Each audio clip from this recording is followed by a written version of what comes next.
Hello, today I'm joined by Denmark's world number 2, Mathias Fullerton, after his win in the men's compound event at the first stage of the Hyundai Archery World Cup in Florida. Hello, Mathias. Congratulations on a great start to the outside season. How are you, first off?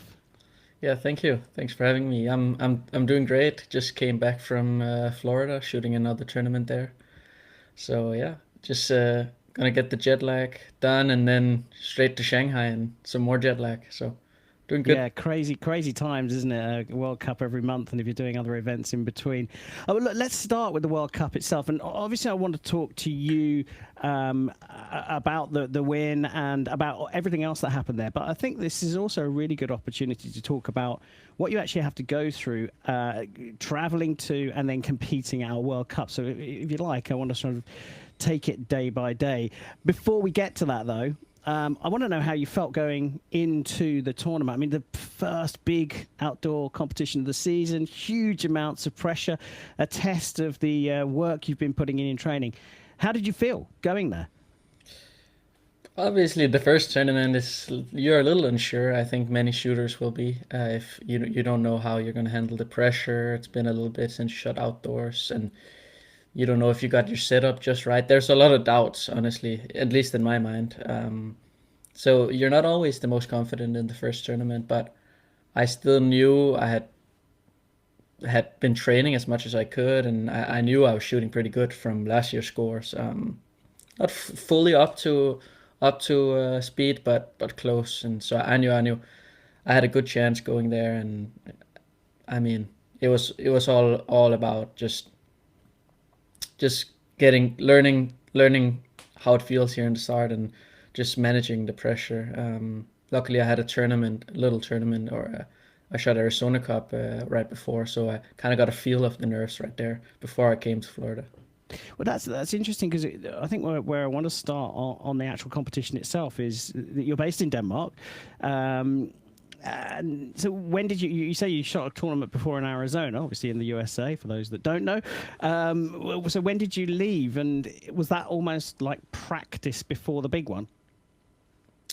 Yeah, I would say actually it was kind of like I obviously went there to win, but it was kind of like practice for me almost because I'm I was most excited to go to the World Cup, obviously, and kind of going there was testing my equipment, testing my mental, testing everything about the start of the outdoor season. And obviously, you want a good start. That's always nice. Gives you a bit of confidence. And I ended up third there, which was fine. It was super windy, which was I almost thought it would kind of ruin my shot almost because I was like, this is not a good start. um, but then we came to Florida and it was pretty calm, and I was like, okay, this is comfortable. And So how long were you you in the States before you went to Florida? 1 week. So So yeah, acclimatized, on time zone, yeah. So it ready to was it go. was good. It was yeah. Got used to the time zone and visited PSC, my boat company, which was really cool. So kind of just yeah, Good getting a plug good there. start. Loving the Yep. fact you got the plug in early. That's Right. fantastic. Well, obviously it worked because let's start with the tournament. And like I say, I want to use this as an opportunity to explain that to those that don't know or don't shoot World Cups and aren't able to follow everything. That you began on Tuesday. Qualification began on Tuesday, and clearly that time you'd spent in Arizona shooting in a competitive field. It did you well, served you well. 707 in the ranking round, and I've written down some stats: 352 through the first half, 355 through the second. So a 707 ranking you seventh. That must have given you huge amounts of confidence. Ranking second, right? Second, yeah. Yeah, yeah, yeah. Honestly, it didn't feel that good. I was kind of surprised I was second in some way. But I was following the scores while I was shooting, so um, I know qualifying. I'm pretty strong in qualifying usually. I think this was actually, I think I got ranked. I ranked first at all qualifications last season, so I like qualifying. It's kind of fun, and the more arrows you shoot, you can kind of see who's the good shooter on that day. And Sebastian was shooting amazing. That ranked first. He was really shooting. It was a little bit of wind that was tricky. If you didn't quite find your rhythm, you could easily shoot a bad round. So it was just about, I just stayed concentrated those full 72 arrows, like really really focused on the win, was looking at all the flags down at the range. So it was a good qualifying. It was fun. Well, you mentioned Sebastian Garcia from Mexico, who qualified first after the ranking round. But you also qualified with the same score as your big rival. I'll come back to him in a second. Of course, we're talking about Mike Schloesser, the longest reigning world number one in modern history of the sport. But you shot one more X, I think, and that's what pushed you higher up in the ranking. So happy with qualification. But then again, sort of coming back to this idea of, explaining how the competition works, you kind of have to switch gears because you're no longer thinking about the individual tournament, which really, let's be honest, that's going to be your main focus because of the finals and wanting to get to the finals later on in the year. But you have to switch to the team event then. So I believe it was Wednesday. You teamed up with Martin Damsbo and Rasmus Bramson for the men's team competition. I want to kind of know everything about it. I mean, how does that make you feel, switching your mindset from individual to team? And how did it go?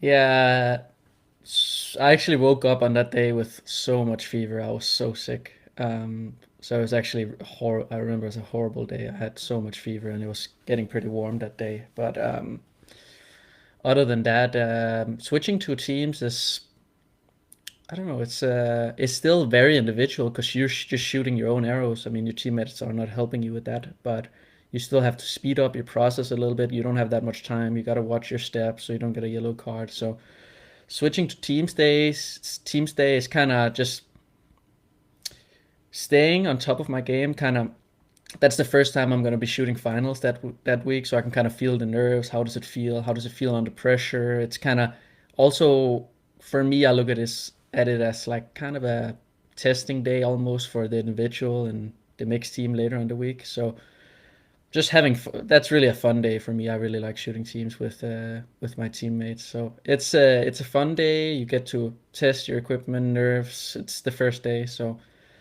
yeah.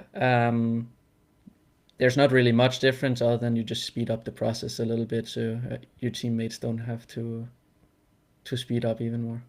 So you ended up losing to the USA in the semi-finals, and then India in the bronze. So you missed out on a medal. But if I'm right in thinking, if I looked at the schedule, you actually then you sort of had the afternoon off. You kind of had some downtime. What do you do in that downtime? Yeah, we had the morning off, right? The morning off and Yeah. shot in the afternoon. Yeah, you don't really want to do too much. It's kind of a balance because you kind of want to stay awake, but you don't really want to be doing too much because you don't want to exhaust yourself, especially when I had a fever. I was just laying in bed all day. But normally on a normal day where I'm not sick, I would probably just, yeah, stay chill. I wouldn't stay out in the sun too much because then you start shaking later in the day. Staying hydrated is important. Just really relaxing. You can't do too much other than just, yeah. You can maybe go practice a little bit before, but trying just to stay calm. So then you switch the following day. You move on back to the individual, and then it's qualification. Excuse me. So, I mean, I suppose, did you feel better? And I suppose the other question really is how is it then switching, the full concentration back on for the individual? I felt a little better on eliminations. Not perfect, but a little better. But sometimes, honestly, when you're sick, your mind kind of shuts off a little bit, and then you only have energy to focus on your shot, and there's no energy for anything else, which is sometimes a good thing. So didn't feel it too much on eliminations day, but yeah, when you wake up and it's time for finals, there's a bit more pressure. You At least I get a little more, this time to focus a lot. And I really like it. I like the shooting head to head. I also like that it's a bit more intense. It's just 15 arrows. You're focusing on every arrow a lot more. But yeah, going through that day, I was shooting really good. That was kind of my element. I feel like because it was almost, I mean, 0 meters per second wind. It was you couldn't even see the flags moving, which is that's where my kind of style of shooting fits really good, I would say. And I believe I shot 150s and then a 148 in the quarters, something like that. I was shooting really good. Had some close Let me matches, but it was remind good. you, Matthias. You shot 150 versus 139 against Wu of Chinese Taipei. 150 against Diatali of India's 146. And then another 150 against Gonzalez of Mexico, who also shot a 146 like Diatale. So, Yeah. I mean, yeah, obviously conditions great, and the scores prove it. 3 150s in a row. You can't do better than that. And I suppose really then, because you're then sort of done for that day, you know you've made the final four. I'm guessing you kind of knew your big rival, Mikey Schloesser, had gone out early as well. Yeah. So how do you leave that day? Let's not spoil the final four, but how did you come out of that thinking, yeah, man, I'm ready now? I mean, when know you went through the quarters and you're into the top four, you're really okay. I I've done what I could this tournament. No matter what happens from now on, I'm kind of happy where I'm at. Of course, I want to win, but this is what I came for, and this is now the really fun starts. So you're really happy when you get through to the top four, and get to shoot on the big stage. And yeah, of course, I was watching Mike and some. There's many upsets throughout that day. So it was yeah, it's great when you get to top four. Sorry, my phone. Yeah. I mean, uh, when you get to top four, that's really when you get to show off when you get on the big stage. Well, So this is it, isn't it? But again, things change, and you switch back to team events. This time, the mixed team competition. Now we're sort of moving on to Friday, having started the whole thing with the qualification on Tuesday. You go together with your established teammate Tanya Gelantine into the mixed team competition. Before we get into the competition, some pretty big news for you compounders leading into the tournament. Come on, give us the inside scoop. What was the conversation between you and Tanya like? Because come on, it's got to be you two top of the list for Denmark, right? pretty good, yeah, pretty good chances. Yeah, obviously the news that compounds is in the Olympics with mixed team it was a dream come true, and sparked a lot of motivation. Even though I was feeling kind of ill, it like shook my whole body up, and I was kind of feeling more fresh in some way. And Tanya was super excited too, and that just makes the mixed team day even more exciting. Even though it's just 3 years away from Olympics, it still felt like you were shooting kind of Olympic style almost already.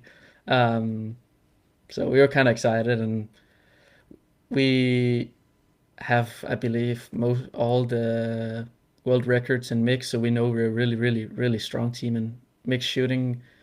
So yeah, we were really excited for that day. We didn't do as good as we wanted to because we met India, which is a really strong team too. I feel like we were kind of unlucky in that ranking sense. So we did what we could. We wanted to show off more than we did, but it was just the news just made the whole week even better. Yeah, I mean, huge news. But there must be a whole load of questions now. How's qualifying going to work? When does it start? Are you looking at how recurvers qualify as mixed teams and thinking, right, they're going to do that for the compounders? What kind of questions have you got that you need answered? Honestly, I wasn't thinking too much question on how I know they're gonna figure something out, and I'm just gonna adapt to that. And really, the only thing I could do is just shoot the best I can. Um, So I wasn't thinking too much that just that we made it was just amazing. I don't care what the format is. We're in. It's good. Brilliant stuff. Great news for compounders, and there's a whole splash over social media with all the compounders shouting out about it. A huge news and brilliant news, and well done, World Archery. Okay, so then we move to Saturday. Look, for those that don't know, there are 4 stages this season of the Hyundai Archery World Cup. First one in Florida. Well, that's the one we're talking about. If you win a stage, you automatically qualify for the final, where there's big prize money and, of course, lots of kudos as well, and a competition that you've already won. We'll come back to that in a minute. But let's talk about that Saturday. Your chance to qualify for the finals. Your first matchup is against Chen of Chinese Taipei. Talk us through it. Pretty nervous coming into it, honestly. I was more. I wasn't. I mean, I was just. I didn't know what to feel. Kind of. I was a little too. I like to say that I was just excited, but this time it was just there was a little bit of nerves, for sure. But I knew I was shooting good.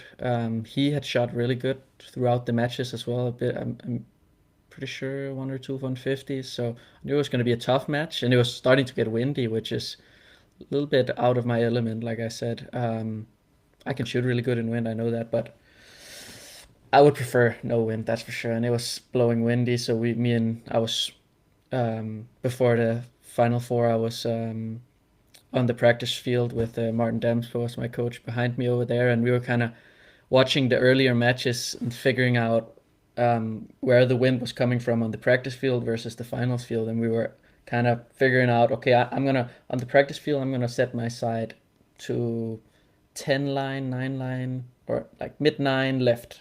And that's where I'm gonna stick it, because it looks like most people are hitting here in the finals on the other side, right? So that's kind of what we did, and that paid off that we did that work, because when I came in there, it was pretty close to where my side was supposed to set. So I did my work before that, and then came into the final and got pushed around by the wind quite a bit the first few ends and got behind. Yeah, but just stayed strong and got stronger throughout the final, and he got a bit more loose, it seemed like, and I ended up winning with 1 point. So that was, and obviously the semifinal is so important, because if you win that one, you're secured a medal. If you lose it, then you're in the danger zone, I would say. Yeah, the hardest match in world sport, isn't it? The bronze medal playoff. It's a nightmare. Yep. Look, there's a couple of things there that I really want to get into, because you mentioned it a couple of times. You don't like shooting in the wind. Why? I personally, at a certain level or at a certain difficulty of wind, there is a part of skill that is taken out, and it's more luck based, in my opinion. Some people can disagree, but I think that you can learn how to shoot really good in the wind, and you can definitely be better than other people in the wind, but at a certain degree you cannot read the wind. You can't. I mean, I cannot predict in 20 seconds what's going to happen. It could be blowing a lot, it could not. So it's kind of, you can tell and you can look for signs, but you're never going to be 100% certain. And that just takes a little bit of skill out, in my opinion. And you can get some people that, for example, punch, that it's kind of more their game. It's easier for them, and that's just that shooting style that rewards them when it's a little bit windy, and it punishes me. So I think, yeah, one is you can't really predict the wind, so some of the skill gets taken out, and then the second one is just some shooting styles shoot better in the wind, in my opinion. So a mix of those two things. Obviously, there's no right way of shooting. But I think that's just my opinion. It's a fascinating debate, isn't it? Because there are the purists, and I'm not suggesting you're a purist, Mathias, but there are the purists that don't like punching, they don't like it. But then there are the top athletes out there, the sort of returning Jimmy Lutz, who is a definitive puncher. But yeah, it is interesting. But it's also interesting to say it takes the skill out, because the variable of the wind is, as you say, completely unpredictable. Yeah, and just to add, I think if you had two archers drawing at the exact same second, there could be skill, because they're both shooting at the same time. They're getting the same wind. If two archers are shooting, for example, like in the big stage, you're shooting alternate shooting. one guy's shooting when the other guy's not shooting, so he could get a lot more win than the other guy. That's kind of the issue. If it was like 1, 2, 3, go, then it would be totally fair. That's the thing that comes in with wind. It adds a little bit of, you have to be a little bit lucky. You can be, not always, but sometimes. Interesting. Look, just to recap on that semi-final against Chen, you said you won by 1 point. I've got you down as winning by 3. I stand to be corrected, but you fell behind by a point in the first end. You drew the next 2, then you levelled in the 4th, and I've got you down as winning the 5th end 30-27, which would give you a 3-point lead, 146 to 143. It might be true. It might be true. Well, everyone will tell us afterwards who was right. Yeah. But it meant a lot lower score for both of you, for both you and Chen, and the wind clearly being the factor. But you were through, and then it was up against the number 1 seed after the ranking round, Sebastian Garcia of Mexico. This time, you went up by a point. Tell us about that match. Yeah, I was really happy to see kind of this first and second qualified archer were in the final. That's kind of rare, I feel like. It's not always that happens. That's pretty rare. So I was like, okay. The qualifying actually like said some truth or whatever you want to call it. It was just kind of cool. And then going into the final, I was like feeling pretty confident. I feel like I got my rhythm throughout the match. So I just became better and better. So I was feeling good. And started off, I mean, I shot great that I had 2, I think I shot 148. I had 2 arrows just out. But it was a little bit less wind, but still windy, and I feel like I managed it good. I kind of figured out in the match before, kind of a few tips and tricks and what I need to do and focus on. Yeah, so you went up in the first, drew the second, and then you double your lead in the third. So you're going into the final 2 ends. Full of confidence. You won that 4th end 30-27, so you really pushed yourself well ahead. So this is something that, I mean, I don't know whether you ever get the chance to listen to me and Chef or any of the other co-commentators. We always talk about that lead going into the final. If it's 1 point, perhaps it's not such a big advantage, but when you've got 3-4 points like you had, are there any difficulties? You worried that you might lose your concentration, lose your focus? It helps. It helps, obviously. It might sometimes not be a good thing, because then some people could, I try to stay really on the same, like not thinking about it, I'm just thinking about myself. But if you could think, I'm 3-4 points ahead, I don't care. And then I shot a 7. Now it's going to get exciting, you know? So I try to stay, especially when it's a little bit windy, you got to stay really focused, because it could be over in 1 arrow pretty much. So.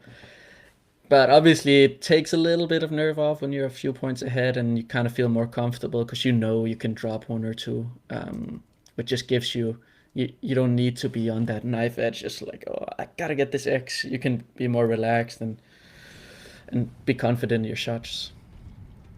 Well, it was a brilliant win. There's no doubt about that. Sebastian shot really well as well throughout the week to get the silver medal, so congratulations to him. But the win secures your place at the Hyundai Archery World Cup final later on this year. I mean, surely that just takes all the pressure off, certainly for the Hyundai Archery World Cup circuit for the rest of the World Cups. Yeah, a little bit. It's just great to know you're in there. I don't have to worry. One less thing I have to worry about throughout the season. And I love shooting World Cup finals. It's one of my favorite tournaments. It's just, I've always done pretty good there, and it's super exciting, which I think that's what archery needs, and especially the last few times when it's been in Mexico, it's been unreal. I mean, I remember shooting against Sebastian also in Tlaxcala, I think, and that crowd actually like shook me, like that was scary. Like I've for sure dropped a few point or two because of the crowd almost. So it's super exciting. I'm sure it's going to be really exciting in China too this year. So it's going to be cool to be a different place now. I've only shot World Cup final in Mexico, I believe. So that's going to be different in some way, but super cool. I'm excited.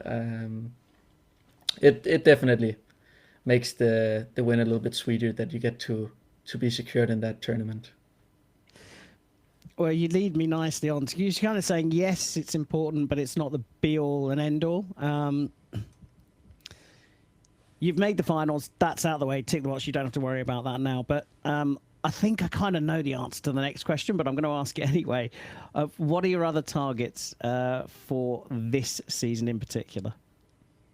Well, world number one. I think I've been pretty clear with it. Yeah. I've been kind of leading it out the last few years. Like that's always been my goal since I was tiny little.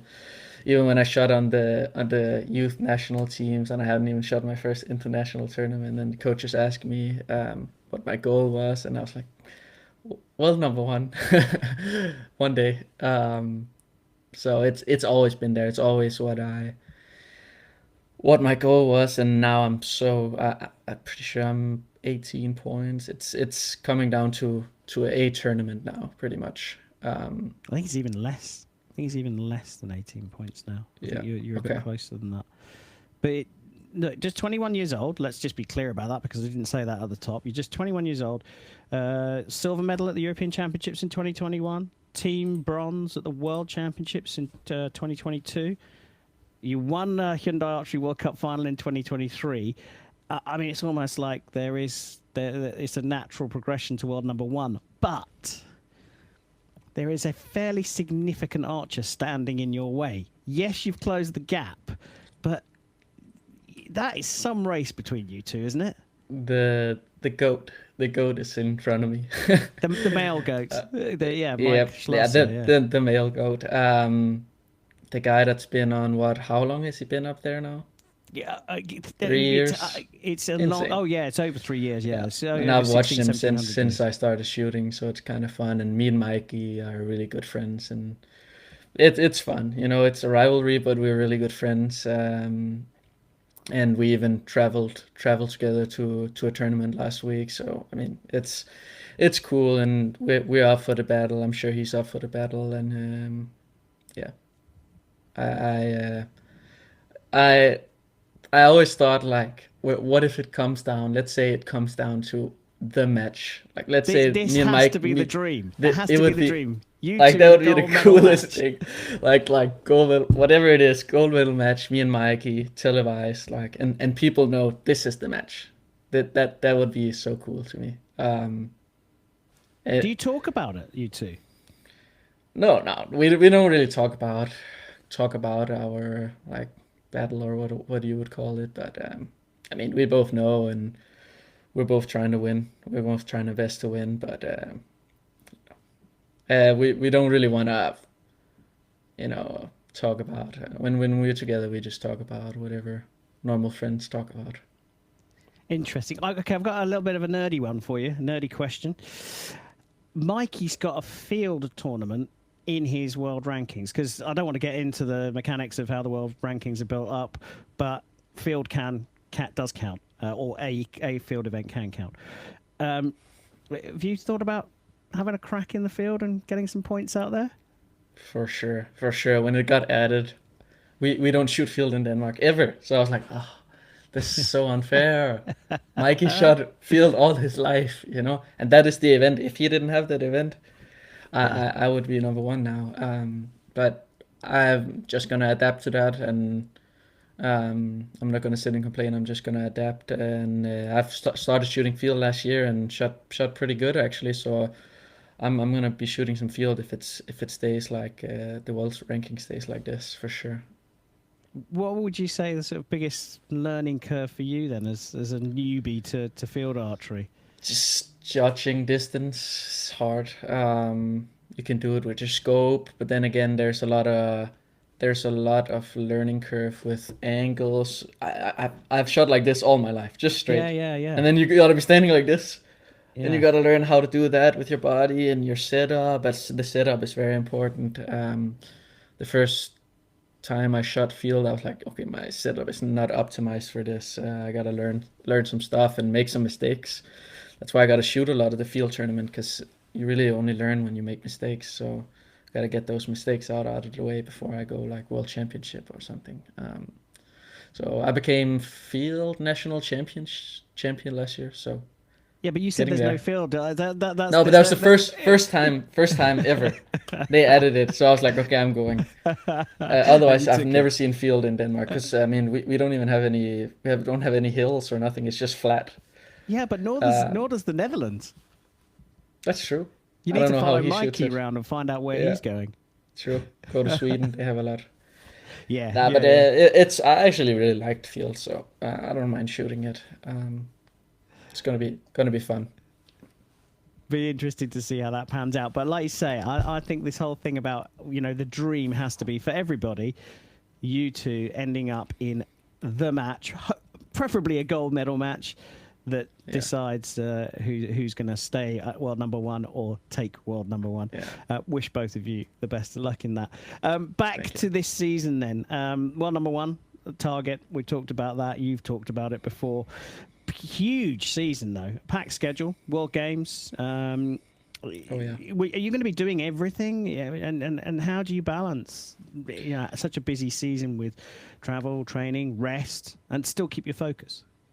Yeah, this is gonna be the most busy season I've ever shot. I've only shot like three full or like pro seasons now, I think, and or years. I think the longest break I have between tournaments is like 2 weeks. That's the very longest one.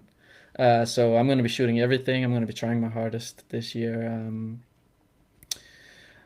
I still gotta watch out a little bit because you don't want to sacrifice all. You also gotta practice a little bit and you gotta relax and you don't want to be tired of shooting. So this season is also gonna test my limits of how many tournaments I can shoot, I think. But yeah, looking really forward to this, and I look most forward to probably just the World Cup circuit and World Championship. That World Championship is going to be very big, especially for I think for the mixed team for the Olympics, because it's just gonna. I know a lot of federations are using that tournament as like the this is what counts. So to show what we can do at World Championship, really looking forward to. Yeah, big ranking points. World Championships, of course, in Gwangju, in the Republic of Korea, a little bit later on this year, September the 7th. I want to say. I think the final Yeah, I think starts. you're right. The live coverage starts. Obviously, you'll be doing qualification before then. Well, look, it'd be fascinating to talk to you about archery. I want to come a little off the range now because you've talked about in the past, and I think from the chair that you're sitting in, we can tell that you like to game. You've talked before about it helps you relax, but it also helps you get into the right mindset for tense competition on the range. So you've talked all about that. I suppose my real question is, what are you playing right now, and are you any good? Uh, yeah, I'd say I'm okay. I I uh, I play a lot of like shooting games, FPS games. So it's just a hobby of mine. It's always been even before archery. So I think it's something I like to do fun to get my mind off everything. It kind of you can't really be thinking of anything else when you're gaming, and I play really like adrenaline based games, so I for sure get to practice my nerves in there. I play a game right now that's called Escape from Tarkov. It's like a game where if you die, you lose everything. So it's like all or nothing. Your heart is. I mean, I'm probably more nervous playing that game than I am shooting on the big stage at a Oh World my Cup. It's goodness! it's This is the world so. number two, everybody. The world number two. Right. It's something I like to do. Just like I like to play golf sometimes.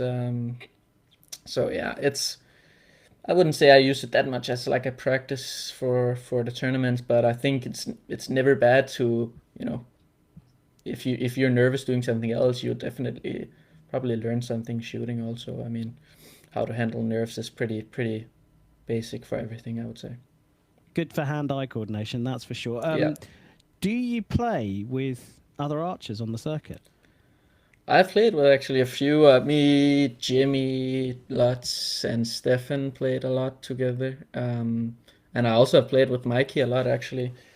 Um, which is kind of cool that we all play. I think it's an easy hobby to do besides archery, because when you've shot for, I don't know, had a long day on the field and shot 8 hours, you don't really want to be doing anything, but you kind of just want to have fun, and the easiest way is just to sit in a chair and play games.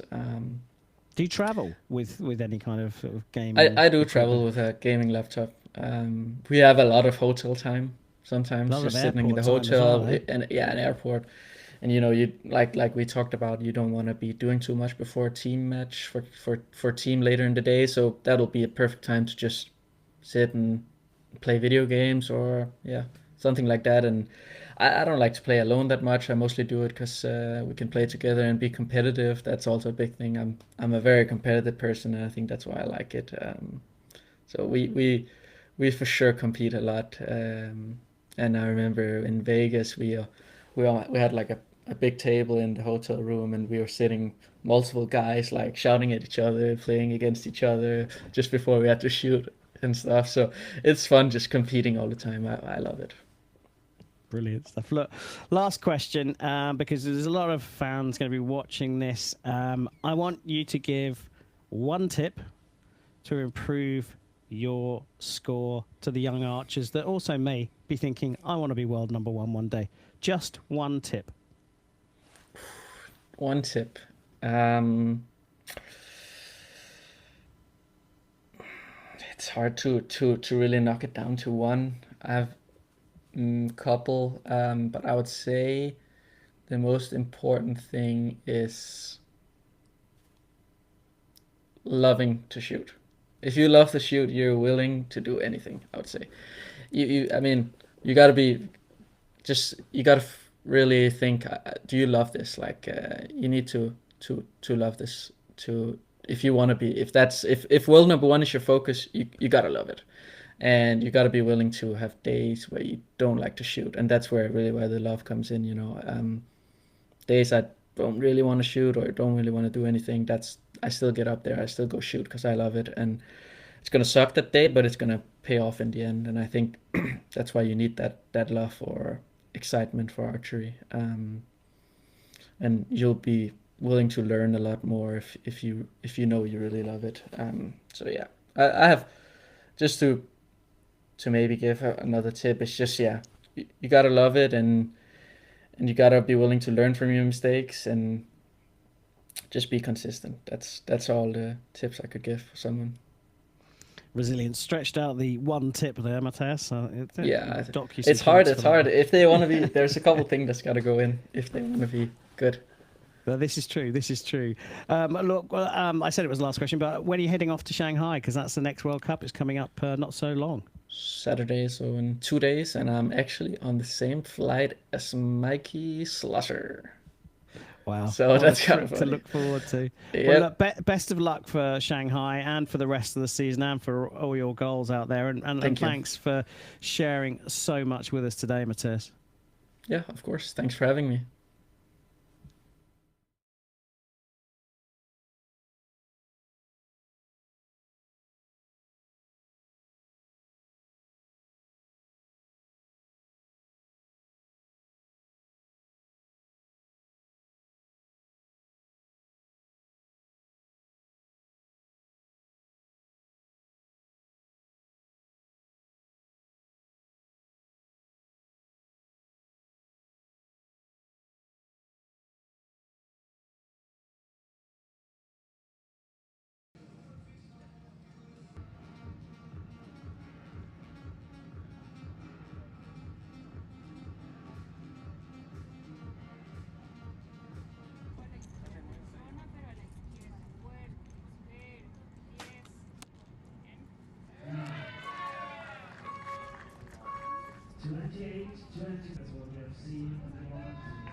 for the gold medal here this afternoon in Auburn, Florida.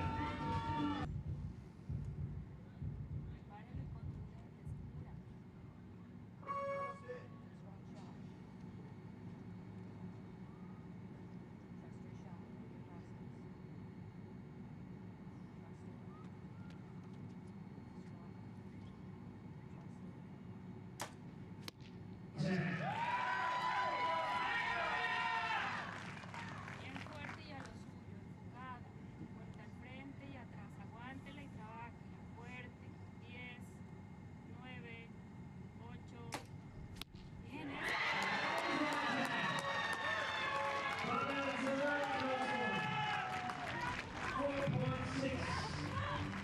Congratulations to Mexico. I mean, I wanted it. I've been talking about it since the beginning of the week, and it feels like it was never going to happen, but I kept trusting my process, kept training super strong, and finally the moment's here. I think just different mentality, game change. I mean, I've been training super hard since trials. We had a long way to go to get here, so just training for that, knowing that I could win it. I just need to be stronger in those tiny little moments like I should have. So happy about it. Yeah, I mean, I've shot quite a few shoot-offs, but at the end of the day, I was just trying to shake just right in the middle, and it worked out this time, and I mean, it's great, finally.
We do have the winner. The winner is coming from the United States from Chile.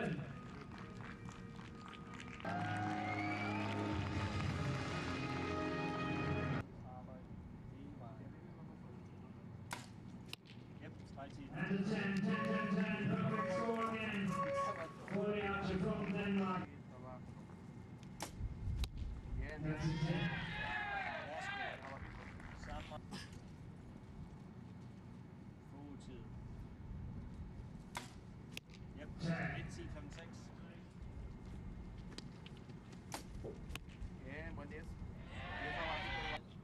I mean, I feel amazing. This final was a little bit more windy than I thought, and like I said, when we shot the elimination, there was no wind, and I felt like that was my element. So this was a little more out of what I really like to shoot in, but I think I stayed strong and stayed cool, even though I wasn't always aiming in the yellow. So I think the patience was my thing today. Definitely some. I was more thinking. I wasn't really thinking of winning the semifinal. I was more thinking of, I no matter if I'm in the bronze or in the gold, I want to be ready for it. So I was just thinking about doing good shots and getting ready for the next one, whether that would be gold or bronze. It was luckily gold, which I'm really happy about. Super excited. I mean, I just had a giant spark of motivation. I mean, that's the biggest thing you can win, and I'm ready just to start the journey for that.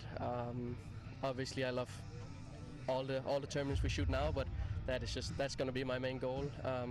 That and becoming world #1. So that's what I'm going for.